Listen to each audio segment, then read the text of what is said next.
Huntsville people, how about y'all support some of y'all own local business? That's right, these two lovely young ladies in their boutique, Kiddie Kouture Boutique, a local Huntsville black-owned young little black girl business that sells glasses, lip gloss, kitty purses, kitty clothing, 6 years old to 12 years old, Furby slides, and everything in between. And not just Huntsville people all across the world. They will ship and deliver. Drop down to the description box below for more information about Kiddie Kouture Boutique. Now, on people, y'all know y'all wrong. Y'all done ran that promo, had us thinking we was finna see Miss Wanda and Kimmi, baby. The people wanted to see Miss Wanda J. Blige, but instead we got a full episode of 6th grade peer mediation. The episode was still good or whatever. Y'all wanna talk about it? Here you go.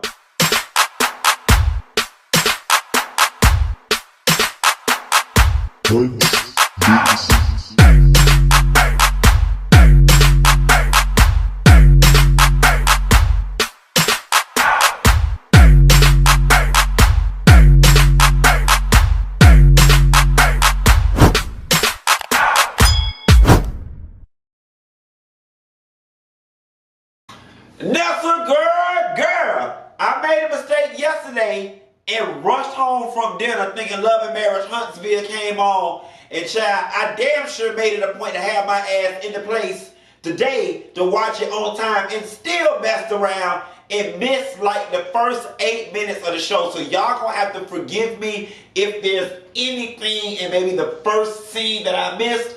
When I turned on the TV, Mel and Martell's cute little children were running downstairs to see their grandma, and one of the kids was saying gooder and was being corrected by Mel, and that's where the story began for me. With them having the whole nanny conversation with Mel's mom, and I had to tell Martell that he was arrogant and that's why she couldn't be the nanny. And Martell was sitting there trying to refute it, but it's the absolute truth. And he was saying, you know, I've heard it before. Okay, you heard it, but did you comprehend it? Did you understand it? And did you process it? Because there is a certain level of arrogance there. But we're going to move on from that because this is not going to be a Martell and Mel passion show tonight. We got a whole lot of other things to talk about. One thing I do want to point out, Martell was talking about, you know, the best thing to do with social media is to not read the comments, and he is absolutely right. Quick lesson, story, and I never would have thought at this age that I would have retained this piece of information and that it would have meant something to me later in life. I can remember being a very young teenager watching an Oprah interview with Janet Jackson. And Oprah asked Janet Jackson, oh my God, you're in the tabloids all the time, you know, all these crazy, egregious stories. She was like, how do you deal with it? And I specifically remember Janet Jackson's response being so simple. And she was like, I don't read it. I just don't read it. You know what I'm saying? And I never would have thought that God would have put that nugget of information on me and I would have retained it as a 13-year-old and that it would have meant something to me at 36 or whatever the case may be. But he's absolutely right. Being in this business as long as I have, with everybody having an opinion and a keyboard, you know, you can, it'll mess up your whole internal situation if you sit down and read all that negativity all the time. So shouts out to Martell for learning that lesson really quickly. The quickest way to deal with the shit is to not deal with it. Moving right along.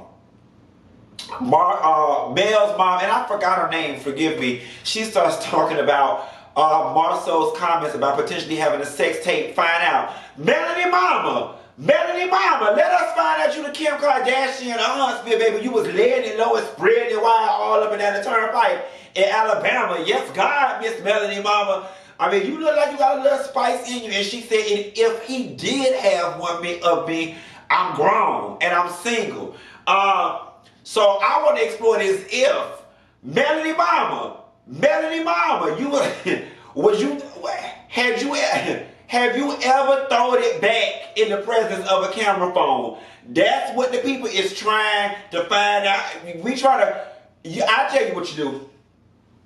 Somebody get Miss Wanda on the line. Wanda know what's going on. For some odd reason, I feel like Wanda's sitting in the beauty shop and she is just the keeper of everybody's tea in Huntsville. Am I right or am I right? But I love the fact that she said, if he did, I'm single. Now let me tell y'all something. Huntsville to me is starting to sound like it is the size of one city block, because there is too much interweaving of penises and bodily fluids going on amongst these friend groups and families for me. Marsau brother was going with Mel mama. Mel said the mama was just doing the invoices and answering the phone calls and sending clients that way. You know, it was a really good friend, and perhaps she was, and if she wasn't, that lady is grown and she's single. But then Maurice gets on the phone with Kiuwha, forgive me for butchering her name, and her husband is his sister, ex-boyfriend. I'm like, Lord have mercy, Jesus. All y'all in Huntsville some damn inbreds. Get me the hell up out of here.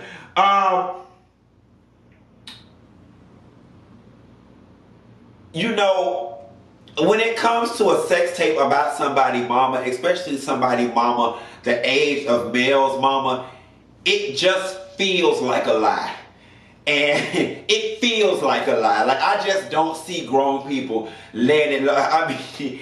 I mean, listen, if you do got a sex tape of Mel mama, it's a VHS. It damn sure ain't some shit that's transferable via text message or a DM. And don't nobody even got no video cassette tape player no more. So Mel mama, you safe. If he do got the tape, can't nobody play it, because don't nobody got that technology no more. But Mel does have the right to be mad, and I feel like, you know, it's gotten to a point when you get mamas involved and all that type of stuff, shit is just going too far. And quite frankly, there actually, in my opinion, is just no hope for that friendship, and we're gonna talk about that a little later. Monster talking to Kiuwha.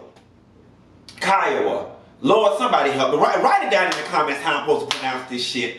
I'm glad to see that she and Maurice are on a good foot. Like, that made me feel really good. My suspicions tell me that Kia will look back at that season, and particularly she looked back at that reunion, and in particular how Egypt put her hand on her shoulder and was like, sis, I ain't trying to be rude, but you coming off like a hurt, bitter bitch. And I feel like she course corrected, and it made her change her tune.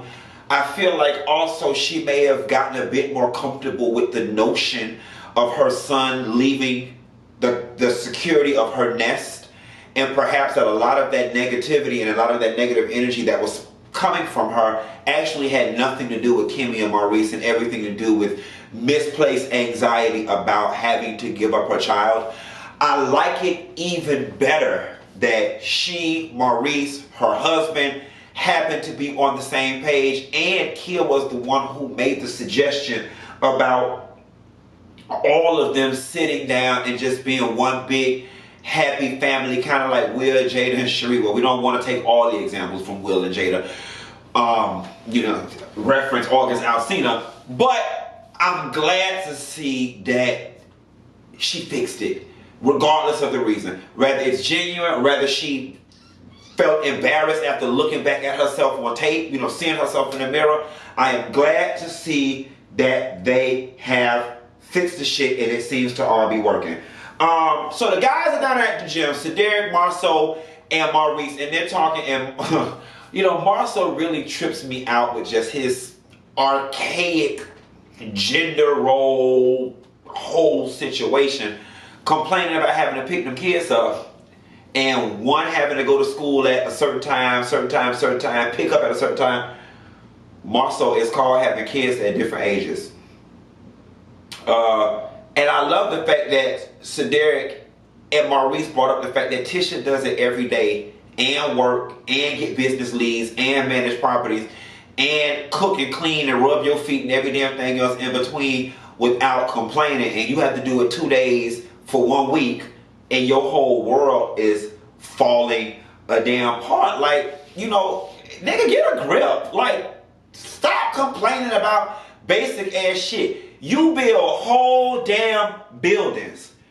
You build whole buildings. And you can't manage car van pickup? carpool soccer mom duties? Like, come on, Marsau, cut it out. Why you such a bitch explanation. So apparently Marsau and Maurice must almost went to blows in the damn gym. I guess because it's on, they ain't gonna show that because Oprah real classy over there. She said y'all ain't finna be showing all that ratchet activity on her channel. She said y'all ain't finna fuck up her shit, and that is why we can't have nice things. I would love to have seen what went down, but he says that Martell accused him of sending a blogger his tax returns. So everybody, I'm live tweeting during the show, everybody like, fuck it, I need, but they must be talking about you. No, they're not talking about me because I don't even know nothing about no tax returns. You know, oddly enough, when the show is now on, I really didn't follow much of the cast or what was going on in the social media world. I did not even know there was a scandal surrounding some tax returns. But I'm here to let y'all know, it ain't me. I'm curious to know who it was. Drop that in the comments and please let me know. And what's the scandal?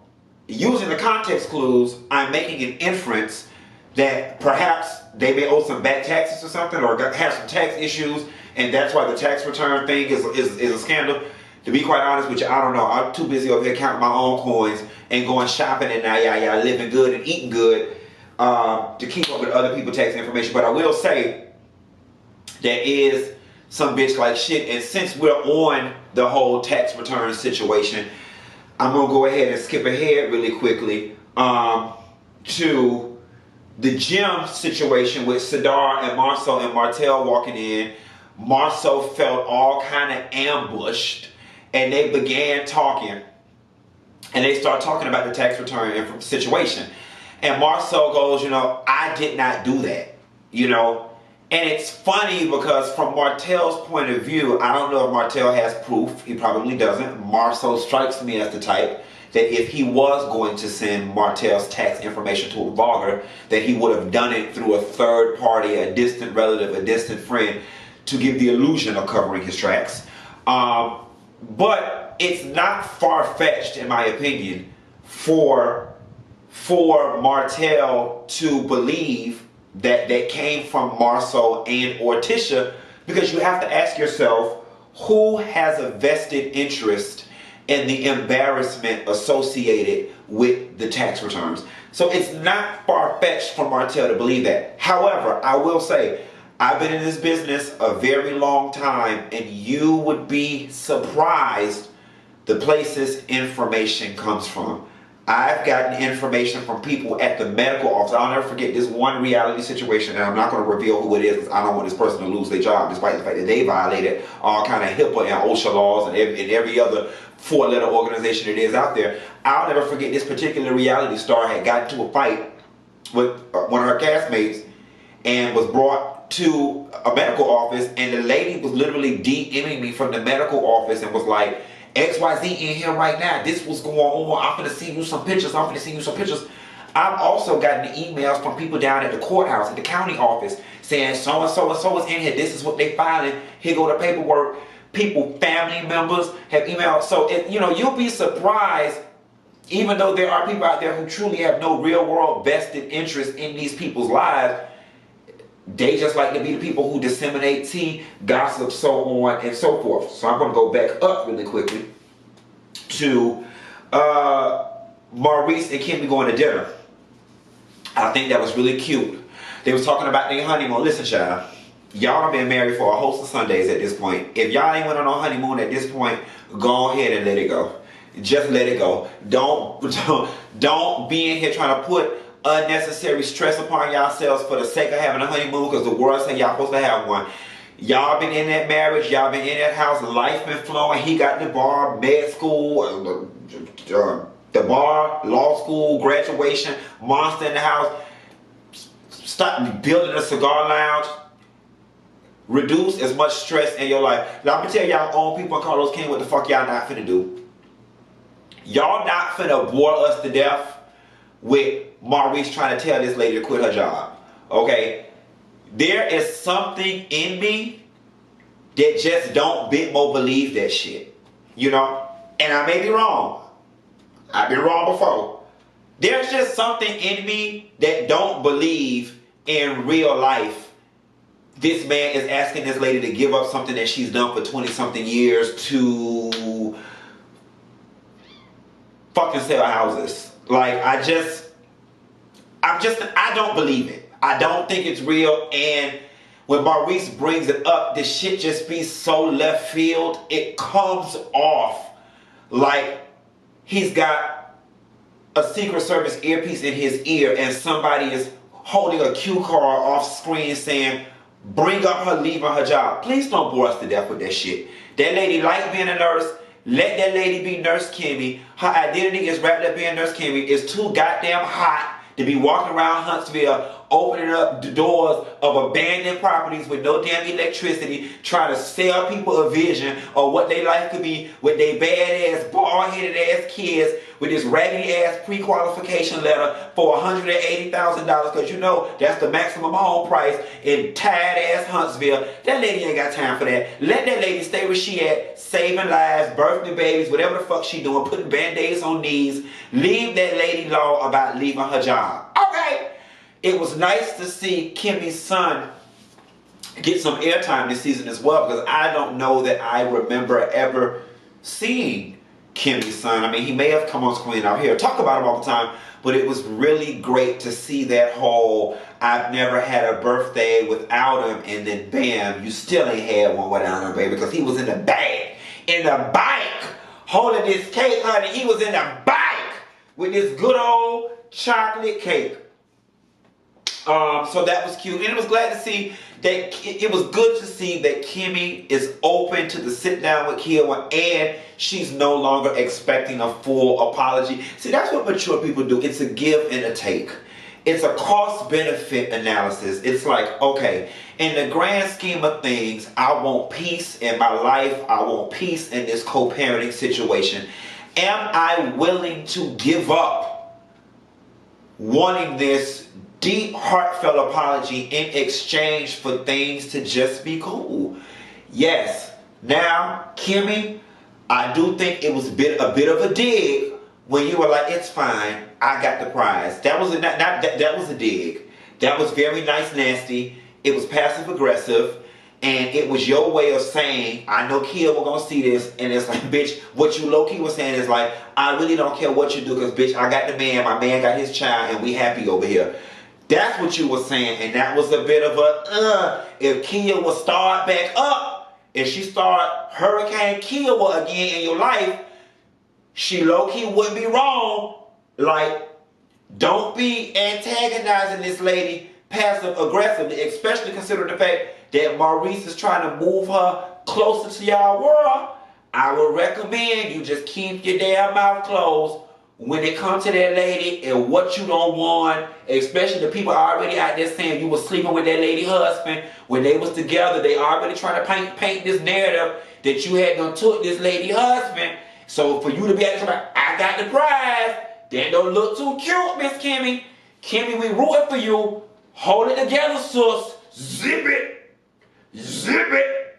Put it in your pocket and hold on to it, baby. You say that behind closed doors. Don't you say that. Don't you say that no more while the camera's rolling, because you know Kiuwha got in her to fucking get it started. Mama look messy. Any bitch that show up to the reunion with messy diamonds just scattered all over their clavicle, their décolleté area with no rhyme or reason. Messy fashions, messy mind. Messy fashions, messy mind. Let that lady alone. Going back to Marsau and Martell down in the gym. That was hella awkward. It was cringeworthy. I was cringing all the way through the commercial break. You know, they get to going back and forth, and what I realized in that conversation between those two, and hats off to Cedric for trying to mediate the situation, and he did a really good job on just saying, I think there's some egos involved. You know, if we could remove those two infractions, could y'all just be friends? Quite frankly, just on some Iyanla Vanzant type shit on what I see, that relationship is done. Lines have been crossed that you just can't come back from. So I think it's time that they both, from a heart perspective, just put a bow on that friendship, zip it up, wrap it up nice and tight and pack it away, because it really is done. And here's why it's done. It's very hard once you lose respect for somebody to get it back, especially when you have history. But think about that like a relationship that you've been in, or a romantic relationship. Once respect is lost, rarely is it ever gained back, because you look at the person so differently, and it's from a place of disgust. You know what I'm saying? I think respect has been lost on both ends. Lines have been crossed on both sides of the fence, that it's just irreconcilable at this point. Y'all just need to go ahead and finalize this divorce based on irreconcilable differences. You know, Martell with the whole threat situation, like, you know, on one token, you telling the man he bitch like for filing a police report for these, you know, implied threats, and then you turn around and do it again. So it's kind of like, while I want to support you, Martell, and the whole filing a police report was way too much, but then it's like you went and did the same thing again. You know what I'm saying? Because you was basically saying, nigga, I beat your ass. Next time you say something, I'll beat your ass. Like, that's what the shit implied. You walked off and was like, you lucky I used my words and didn't beat your ass. That's basically what you said. What is Marsau left to do with that? Like, after you tell somebody, you must not like living here, which implies I'll run your ass the fuck up out of town. What am I left to do with that after you say that to me? You know what I'm saying? I don't think anybody would sit easy or rest easy with those types of things being made. And that man do got a family to protect. Do I think Marsau was sitting somewhere scared of you? Absolutely not, because you could have ran up on him. You know where he lived, and you could have knocked on his door and fought him on the porch. But still, don't give people a reason to file police reports on you. Like, you can't, this is 2020, you can't go around threatening folks. And that goes for everybody.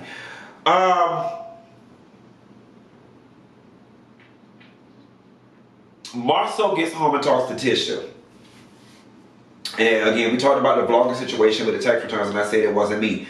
I want to know who it is. Tisha brings up, you know, did you defend me? And I was with Marsau on that, like, kind of, what did you want me to defend you about? Because, bitch, I told you not to carry your ass over there. I told you not to carry your ass around there. And Marsau did his best he could by saying, you know, I think, you know, y'all took it too far with calling security.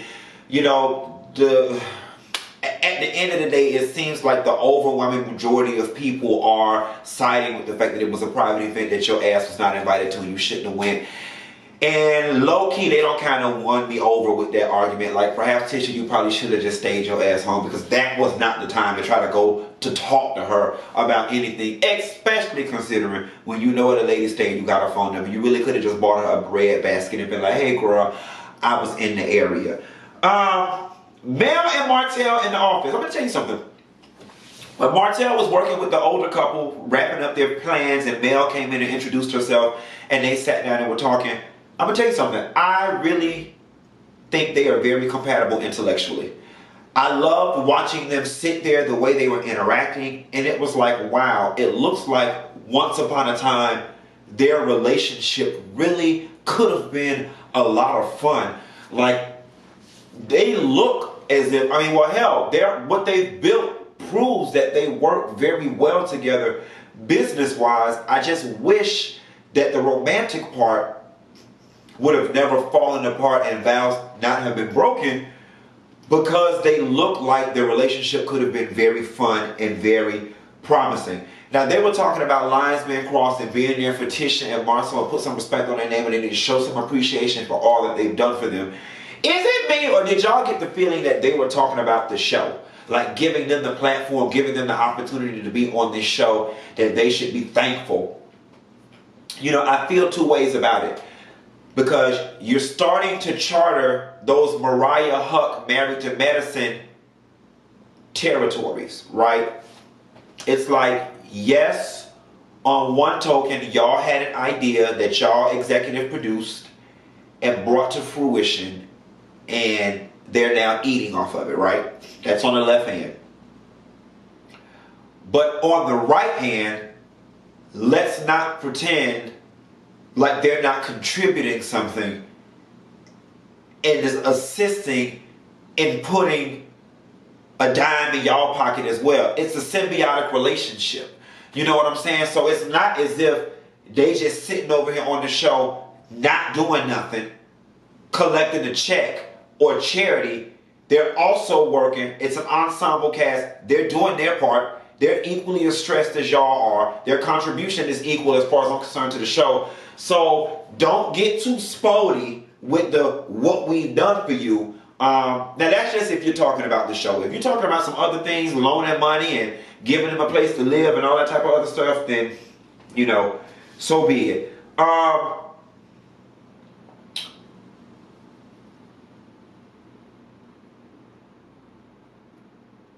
Jalen and Marsau are in the office talking, and then Mel walks in, and it was like, oh shit, here goes another scene where Marsau gets ambushed, because you can tell he was not expecting that, whatever. And bitch, I'm sitting there eating my candy pecans, waiting on it, and the goddamn credits came on.